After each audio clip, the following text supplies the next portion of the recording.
PSM kerap bikin sakit hati Bali United. Stefano Cugura siapkan taktik ini sebelum ke Parepare. Laga pekan kedua Liga 1 2022 antara PSM Makassar versus Bali United tersaji di Stadion Gelora B.J. Habibie, Parepare, Sulawesi Selatan, Jumat tanggal 29 Juli, lusa. PSM Makassar kerap bikin skuad Serdadu Tridatu sakit hati setiap kali kedua kesebelasan bentrok di kompetisi Liga 1. Yang belum bisa dilupakan adalah kompetisi Liga 1 musim 2021. Dalam dua pertandingan, Wiljan Pluim DKK selalu mengganjal langkah Bali United merebut kemenangan. Pada putaran pertama Liga 1 musim lalu, Bali United harus takluk 2-1 dari PSM Makassar pada tanggal 22 Oktober tahun 2021.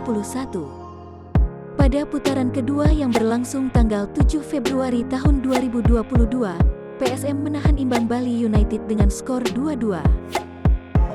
Pada musim 2019, pada leg pertama Bali United menang 1-0 kontra PSM. Tetapi di leg kedua yang berlangsung tanggal 23 November Bali United giliran takluk 0-1 dari PSM Makassar.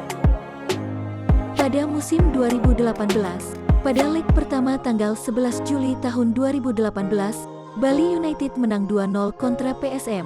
Tetapi di leg kedua yang berlangsung tanggal 25 November tahun 2018, PSM menggebuk Bali United 4-0.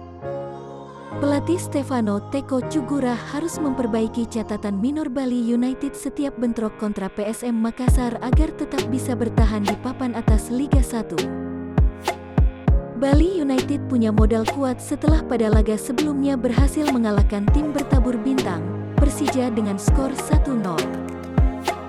Coach Teko dilansir dari situs klub mengatakan bahwa PSM kerap mengalahkan Bali United. Namun, tahun ini akan mencoba untuk berubah dan tampil lebih baik. Oleh karena itu, dengan sisa waktu yang ada, Coach Teko menggembleng fisik dan taktik privat Barga dan kawan-kawan sebelum berangkat ke Makassar menantang PSM.